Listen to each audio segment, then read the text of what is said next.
Hello, Keith Rucker here at VintageMachinery.org. Well guys, I'm back on to working on reassembling the Kalamazoo metal cutting bandsaw, and this is a machine that we took apart some time ago, and I've just kind of been sitting on hold while I've been working on the Monarch lathe. I've kind of hit a little lull period on that where I'm waiting on some stuff, so I jumped back on this.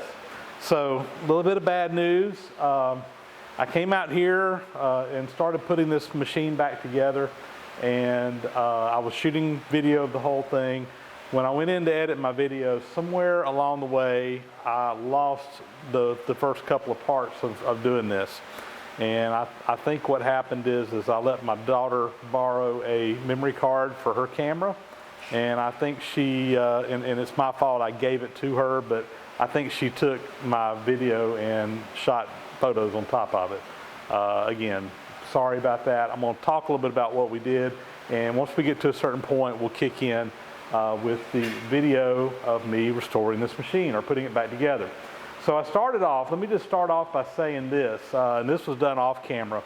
Once I got everything taken apart, I took all the pieces to a friend of mine who has a nice commercial type sandblasting setup, and I sandblasted everything. This was all castings, so we just, just got it all cleaned up and did it fairly the easy way. It probably took me about 45 minutes to do the whole job. It was real quick and easy, and I loaded them back up in the truck, carried them back home. Once I got back home, I just shot this with some paint, and I'm just using, it's a Rust-Oleum hammered type paint, and I believe it's Vista Green is the color. I like this green color.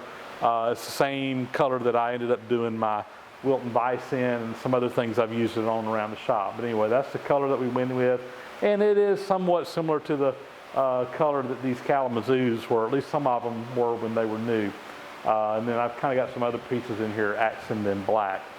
So once that was all done, that's when I started shooting my video, putting it back together. And I had this thing completely taken apart. And to start with, we took the main casting, this casting in here, I flipped it upside down with some sawhorses, and I started kind of working on the bottom side first, so I wouldn't have to crawl up underneath it to do it. I put my screws back in. There's one screw that adjusts this, the vise over here.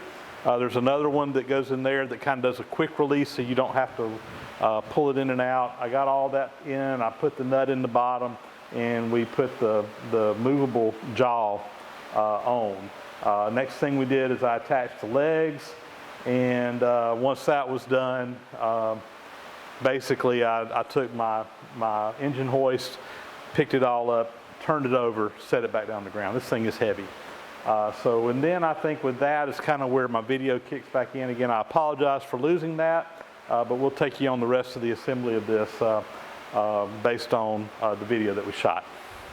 So I came over, the next step on this was to mount the fixed jaw on here, and there's two bolts. There's one here in the front, and then you got a little radius back here in the back where you can tilt this. So if you're cutting a 45 or some angle, you can actually put that in the stock. And I noticed when I got over here that of these two holes, there's two positions. There's one here and here, I guess to give you a little bit extra width. The front one that it pivots on, everything's good in that. But these two out here that tighten up, both of these holes have been stripped out. And these are 1/2-inch threads. So what I'm going to do is we're going to actually put a easy lock threaded insert in here. So you basically got your 1/2-inch thread on the inside. The outside in this case is a 3/4 tin. So we're going to drill and tap these to 3/4 tin, and then install these in place, and that should give us the threads that we need to install that. So I've got a 21/64 drill bit here, and I would much rather be doing this on a milling machine or something, but I'm just going to have to do it by hand. But we're going to drill these out and then tap them.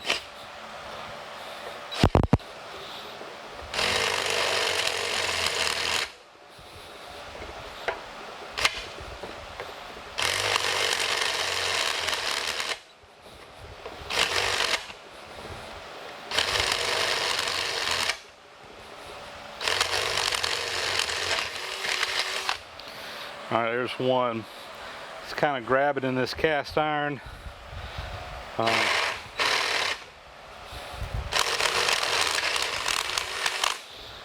right, that's the second one. Next step is I'm just going to go ahead and tap these. I got my tap here. This is a 3/4 10, I believe is the pitch on it.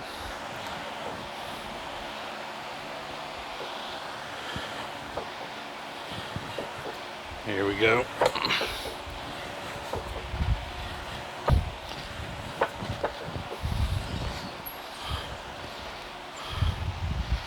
This cast iron is rather soft, which is probably why that thing stripped out in the first place.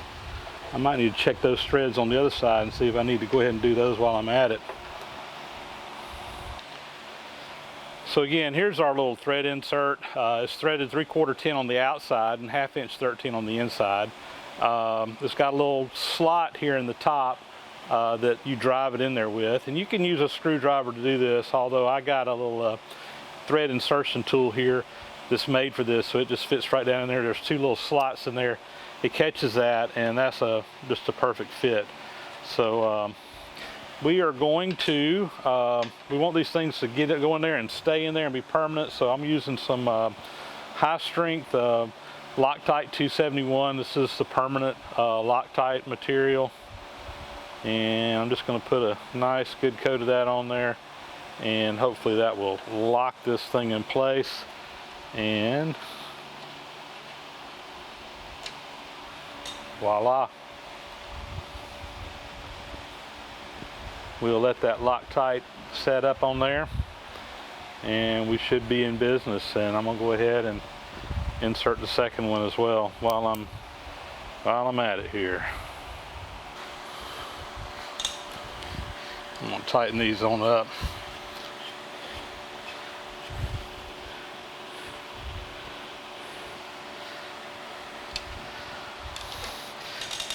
There's a little stop right here that catches this and keeps the frame from going past that point.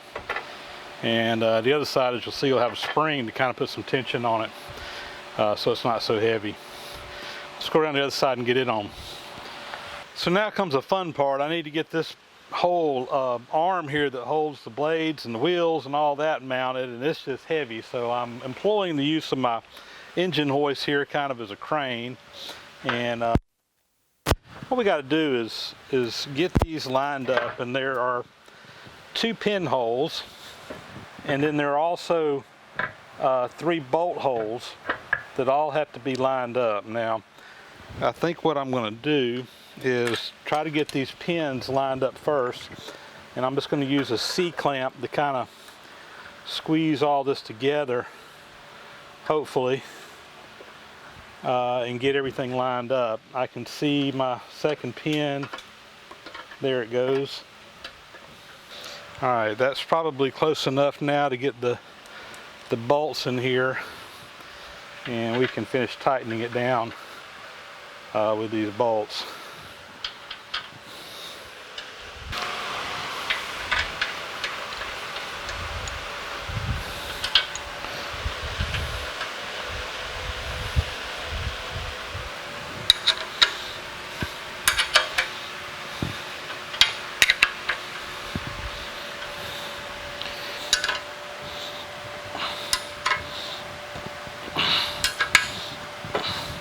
So now we got the front hinge. There's this spring that will actually help kind of counteract the weight on this machine. And let's see, like that.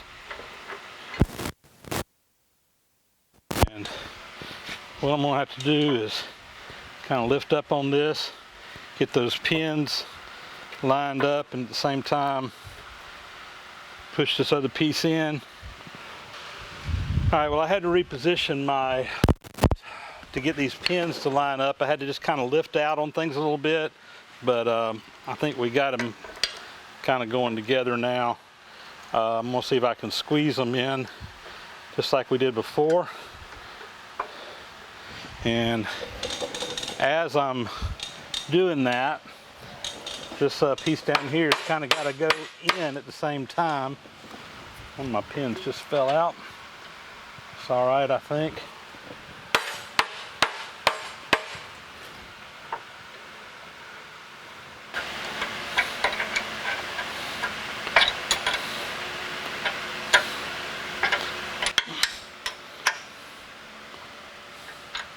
All right.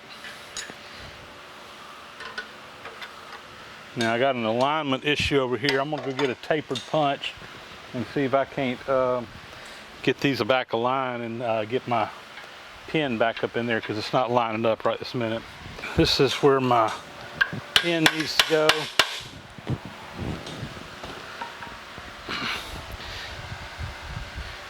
And see if I can get this one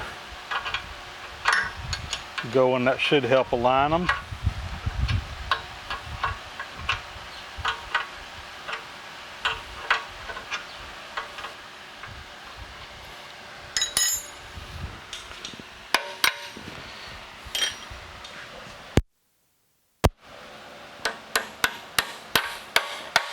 And put that pin back in.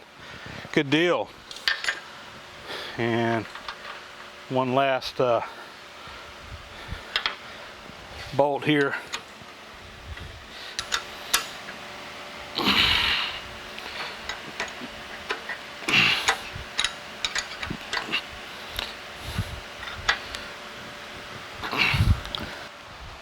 Well, it's starting to look like a bandsaw, ain't it, guys? So I did this off camera, but there's a little lever right here that catches this spring, and I had to kind of do it under tension, and well, let's just say that it didn't happen on camera. I was fidgeting around down there, but got it in there. But basically what that spring does is kind of takes some of the weight off of this end down here so that you can have a nice control downward on it. And I'll be putting some more weight on here. And there is some adjustments you can do down there on the tension on that. And we may have to do some fine adjustments on it before it's all said and done, but I really can't do that until I get everything else on here. So anyway, making some progress. So I got a couple of bolts in right here, and this is going to hold this cast, and there's just a couple of little slots in here that we'll put down over this and get this lined up in front. This is just a little table that catches your off stock, gives some support while you're cutting. So we'll go ahead and tighten this on and get it lined up and in place.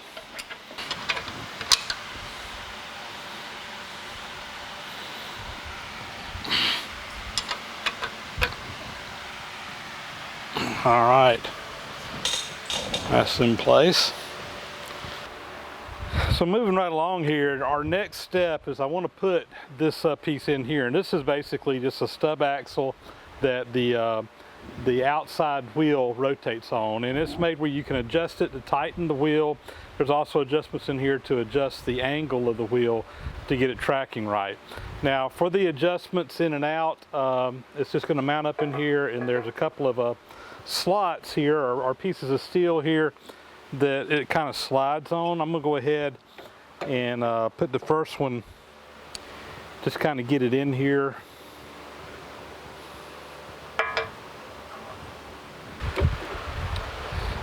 All right, so with that there's a little slot built into this that slides in, and get that kind of in there.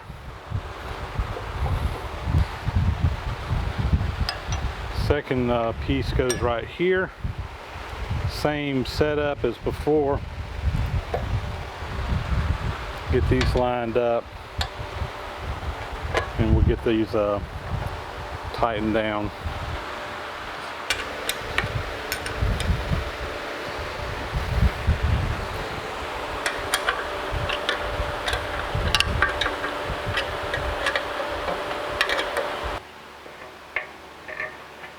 All right, next thing we're going to do here is mount this little guide here. This is just helps line up the adjustment screw that you use to tension the belt with. So let me get these screws started and we'll get this put back on.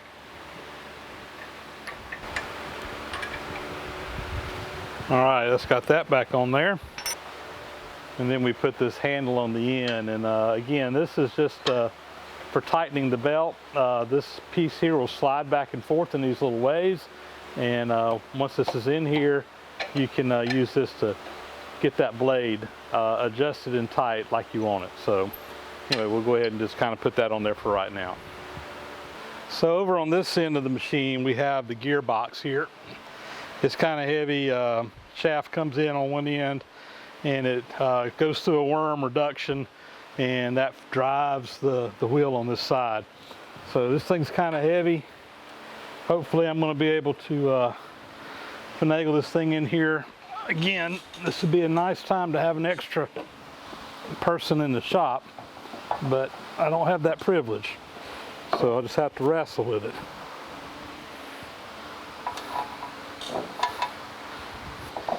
I will say there's 2 bolts that hold it in, and there's 2 more bolts here and here that adjust from the other side, so you can adjust this thing in and out. And you can actually put shims behind this to adjust it this way. So you got pretty good control over the pitch and yaw of this thing to make sure that belt or blade trucks properly.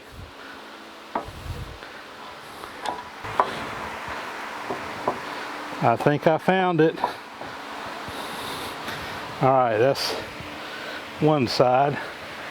Just in time, my wrist was about to break.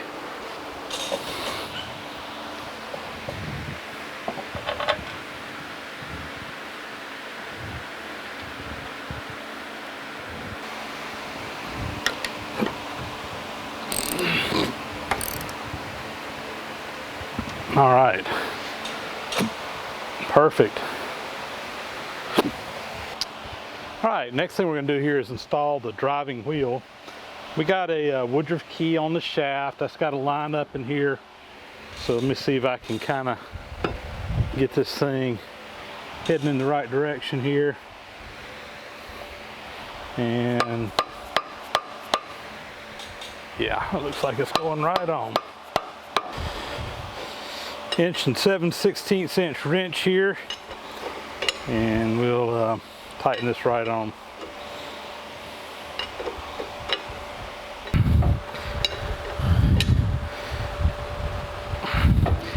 All right, I think that is all the way down, and that looks good.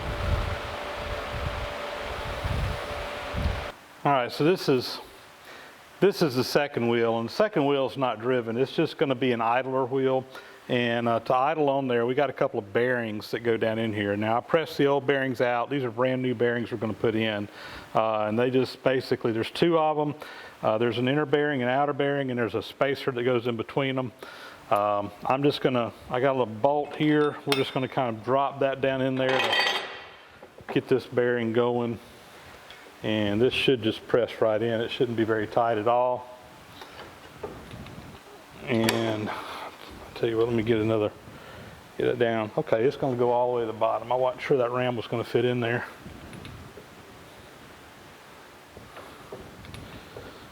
All right, we're at the bottom. There's a shoulder on that back side, so it'll only go so deep.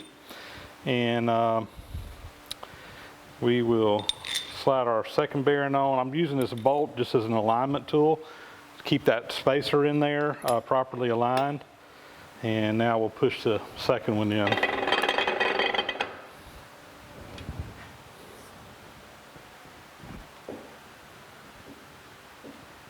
All right, that's right up on that shoulder or that spacer in there.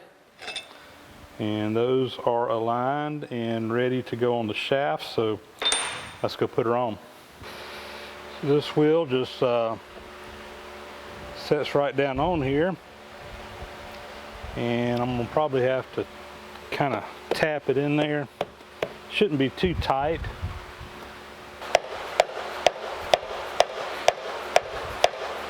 We got a nut now that'll go on this. Grab my wrench, 1 1/16 inch.